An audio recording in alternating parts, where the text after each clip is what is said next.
మొత్తం రిపోర్టర్ అని డిస్కషన్ ఇప్పుడే కదండి బయటపడుతుంది. గత ప్రభుత్వాల్లో జరిగిన అవకతవకలు చెప్పే కదా రెడ్ బుక్ అంటే ఏంటో. ఏ అధికారులు అయితే చట్టాలను ఉల్లంఘించి ప్రజల్ని కార్యకర్తలు ఇబ్బంది పెట్టారో వాళ్ళందరినీ మేము సీరియస్గా తీసుకుంటామని చెప్పడం జరిగింది.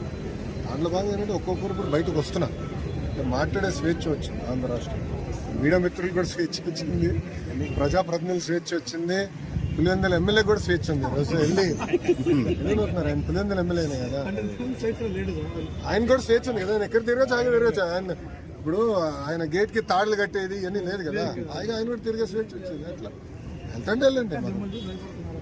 ఎవరు అంటే ఎవరైతే చట్టాలు ఉల్లంఘించారో వాళ్ళ పేర్లు ఉంటాయి. సో చట్టాలను వాళ్ళు ఉల్లంఘించాలని భావిస్తే వాళ్ళ పేరు ఉన్నట్టు. Simple, simple. వాళ్ళు